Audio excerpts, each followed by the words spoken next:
हम हैं यू भारत, हर वक्त सच के साथ।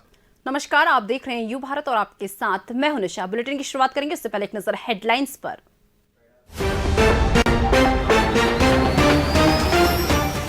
किसानों ने किया प्रदर्शन, लखीमपुर कांड के आरोपी मंत्री पुत्र को कड़ी सजा देने की मांग। हनुमान बने कलाकार ने छुए नेताजी के पैर, हिंदू संगठनों ने जताई नाराजगी तो पूर्व विधायक ने दी सफाई। अलीगढ़ मुस्लिम यूनिवर्सिटी के पीआरओ की बदसलूकी से भड़के पत्रकार, कार्रवाई करने के लिए दिया प्रॉक्टर को ज्ञापन। राजकीय सम्मान के साथ हुई शहीद की अंत्येष्टि, अंतिम दर्शन के लिए उमड़ा जनसैलाब। दबंगों ने की घर में घुसकर मारपीट, दुष्कर्म पीड़िता पर बना रहे समझौते के लिए दबाव।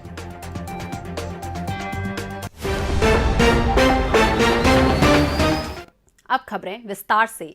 हमीरपुर के बसेला गांव में किसान यूनियन के पदाधिकारियों व कार्यकर्ताओं ने प्रदर्शन किया। उन्होंने लखीमपुर मामले में आरोपी मंत्री पुत्र को कड़ी सजा दिलाने और मामले को सही तरीके से जांच कराने और नए कृषि कानून को वापस लेने की मांग की। किसान यूनियन के बैनर तले जमा प्रदर्शनकारियों ने मोदी सरकार और योगी सरकार को लेकर नाराजगी जताई। प्रदर्शनकारियों ने डीजल, पेट्रोल और रसोई गैस के बढ़ते दामों को लेकर सरकार पर निशाना साधा। इस मौके पर प्रदर्शनकारियों ने प्रधानमंत्री नरेंद्र मोदी, उत्तर प्रदेश के मुख्यमंत्री योगी आदित्यनाथ और सांसद स्मृति ईरानी का पुतला भी जलाया। अलीगढ़ मुस्लिम यूनिवर्सिटी में पत्रकारों के साथ हो रहे उत्पीड़न और बदसलूकी को लेकर पत्रकारों ने प्रॉक्टर को ज्ञापन सौंपा। उन्होंने यूनिवर्सिटी के पीआरओ के खिलाफ कार्रवाई करने की मांग की और सुनवाई नहीं होने पर प्रदर्शन करने को कहा। अलीगढ़ के एएमयू में बीते दिन ईटीवी उर्दू के पत्रकार के साथ पीआरओ उमर सलीम फरीजाद ने अभद्र भाषा का प्रयोग करते हुए उन्हें देख लेने की धमकी दी थी। इसकी खबर पत्रकारों को हुई तो वे आक्रोशित हो गए और अखिल भारतीय पत्रकार सुरक्षा समिति के बैनर तले एएमयू के प्रॉक्टर वसीम अली को एक ज्ञापन सौंपा। उन्होंने पीआरओ के खिलाफ कार्रवाई नहीं होने पर एएमयू परिसर में धरना देने की बात कही। अली ने पीआरओ के खिलाफ कार्यवाही करने और पत्रकारों के साथ किसी भी तरह का बुरा बर्ताव नहीं होने का आश्वासन दिया। भारतीय पत्रकार सुरक्षा समिति के बैनर तले आज एएमयू के प्रॉक्टर वसीम अली को एक ज्ञापन दिया गया। उसमें कारण यही बताया है कि जो हमारे ईटीवी के साथी हैं सुहेल भाई, उनके द्वारा जो यूनिवर्सिटी के पीआरओ उमर पीरजादा द्वारा उनके द्वारा मिसबिहेव किया गया। इसी के चलते हमने जो है डॉक्टर महोदय को एक ज्ञापन दिया है। ये अभी हमें अलीगढ़ डिस्ट्रिक्ट के रिपोर्टर्स ने एक ज्ञापन दिया है, मेमोरेंडम दिया है और उसमें उन्होंने अपनी कुछ समस्याओं को रखा है जो अलीगढ़ मेडिकल कॉलेज में उनको रिपोर्टिंग करने में आ रही है। मैं उन सारी बातों को मैंने सुना है और मैंने पढ़ भी लिया है। मैं पूरी कोशिश करूंगा कि अब आइंदा आगे से उनके लिए जो उनकी समस्याएं हों उसका पूरी तरीके से कोई ना कोई हल निकले और उनको रिपोर्टिंग करने में कोई ऐसी दिक्कत ना आए। ये हम इस बात के लिए पूरी कोशिश करेंगे कि आइंदा जो उनकी समस्याएं हैं मेडिकल कॉलेज से रिलेटेड वो हल हों। आगरा के खदौली ब्लॉक में एनआरएलएम समूह की महिलाओं के बैठने के लिए जज्जर पड़े भवन का जीर्णोद्धार कराया गया। ब्लॉक प्रमुख आशीष शर्मा और परियोजना निर्देशक भीम उपाध्याय ने इसका लोकार्पण किया। भवन मिल जाने से समूह की महिलाओं को ब्लॉक स्तर पर बैठने और प्रशिक्षण मिलने की सुविधा मिल सकेगी। ब्लॉक प्रमुख ने भवन की व्यवस्था से ज्यादा महिलाओं को आत्मनिर्भर बनाने की उम्मीद जताई है।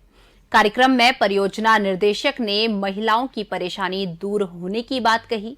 उन्होंने भवन मिल जाने से समूह का कामकाज बेहतर होने की बात कही। जो गांव पंचायत में समूह की महिलाएं कार्य करती हैं, उनके लिए कोई ऐसा कार्यालय नहीं था जहां पर वो आए और अपनी आराम से बैठ सकें, पानी पी सकें। तो ऐसी कोई व्यवस्था नहीं थी। उसके लिए हमने उचित व्यवस्था करने के लिए ब्लॉक में ही पहले से ही एक कोई भवन बना हुआ था, उसका रिनोवेशन कराया है, उसका जीर्णोद्धार कराया है ताकि एक कार्यालय बन सके और उन लोगों की सेवा हो सके। और आगे जितने भी कार्यक्रम होंगे तो वो सारे के सारे इसी कार्यालय के माध्यम से जारी रहेंगे। कानपुर की घाटमपुर तहसील में संपूर्ण समाधान दिवस आयोजित किया गया। इसमें डीएम की मौजूदगी में विभिन्न विभागों के अधिकारियों ने जनता की समस्याओं को सुलझाया और उनकी परेशानियां दूर की। संपूर्ण समाधान दिवस कार्यक्रम में कानपुर के डीएम विशाख अय्यर की उपस्थिति में अधिकारियों ने जनता की समस्याएं सुनी। इस मौके पर बड़ी संख्या में मौजूद लोगों ने पानी, बिजली, राशन, साफ सफाई, अतिक्रमण को लेकर शिकायतें की और उन्हें दूर करने की गुहार लगाई। लोगों की शिकायतें सुनकर पहले तो डीएम ने अफसरों को कड़ी फटकार लगाई और लंबित मामलों को लेकर पूछताछ भी की। फिर मौके पर सुलझाने वाली समस्याओं का तत्काल निराकरण करवाया। कुछ समस्याओं को लेकर अधिकारियों ने शीघ्र कार्यवाही होने का आश्वासन दिया है। विजयादशमी पर दुर्गा प्रतिमाओं का विसर्जन करके लौट रहे दो गुटों में झगड़ा हो गया। इसके चलते दोनों पक्षों में जमकर मारपीट हुई। झगड़े में एक युवक घायल हो गया। हमीरपुर में शहर कोतवाली क्षेत्र के रमेडी मोहल्ले में मूर्ति विसर्जन कर लौट रहे दो पक्ष आपस में भिड़ गए। मामूली बात पर शुरू हुआ विवाद जल्द ही खूनी संघर्ष में बदल गया। इस दौरान दोनों पक्षों के लोगों ने एक दूसरे पर जमकर लाठी डंडे चलाए। इससे एक युवक घायल हो गया। झगड़े की सूचना मिलने पर मौके पर पहुंची पुलिस ने मारपीट खत्म कराई। फिलहाल पुलिस ने दोनों पक्षों के लोगों को हिरासत में ले लिया है। यूपी के कन्नौज जिले में दबंग अब इतने बेलगाम हो गए हैं कि उनमें पुलिस का खौफ भी नहीं रहा। इसके चलते दबंगों ने दुष्कर्म मामले में समझौता न करने पर पीड़िता और उसके परिजनों को घर में घुसकर दौड़ाकर जमकर पीटा। जिले के तालग्राम थाना क्षेत्र में दबंगों की दबंगाई और पिटाई का वीडियो सोशल मीडिया पर वायरल हो रहा है। इसमें सफेद रंग की शर्ट में युवक हाथ में डंडा लेकर पीड़िता के परिजनों को दौड़ा पीट रहा है। पीड़ितों ने बताया कि बीती 27 जुलाई को गांव के सोनू, नीशू, प्रमोद और विजय ने रात में घर की छत पर सो रही महिला से तमचे के बल पर जान से मार देने की धमकी देकर बारी बारी से दुष्कर्म किया। पीड़ितों ने घटना की जानकारी संबंधित थाने को दी, लेकिन पुलिस ने कोई ठोस कार्यवाही नहीं की। जिले के आलाधिकारियों के संज्ञान में मामला आने के बाद पुलिस में प्रकरण दर्ज हुआ, लेकिन अब दबंग समझौते का दबाव बना रहे हैं और बात नहीं मानने पर उन्होंने घर में घुसकर मारपीट की।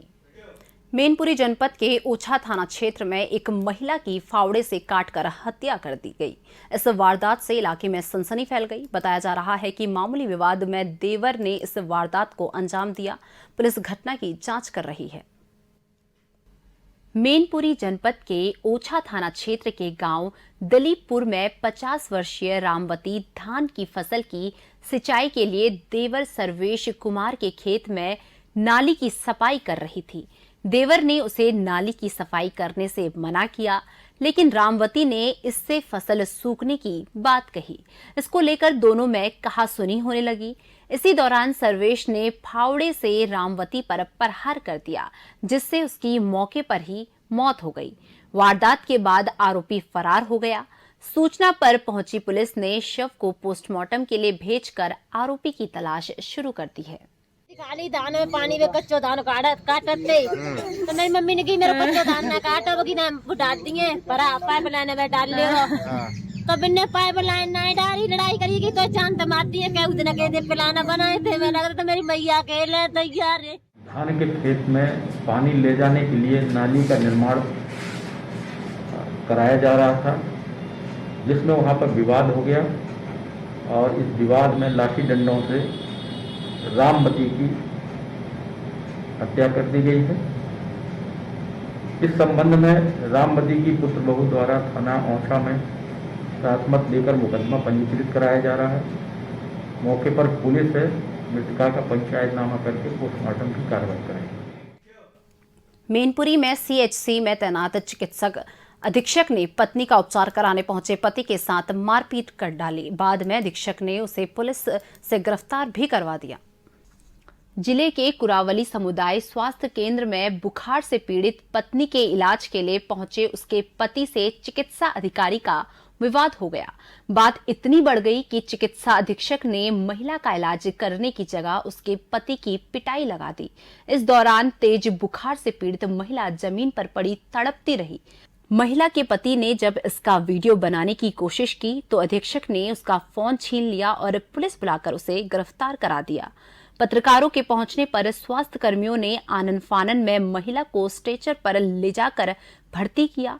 अस्पताल में पहले भी कई बार मरीजों और स्टाफ के साथ मारपीट और अभद्रता के मामले सामने आ चुके हैं।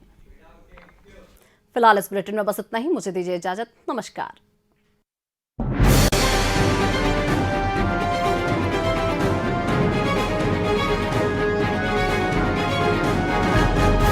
हम हैं यू भारत, हर वक्त सच के साथ।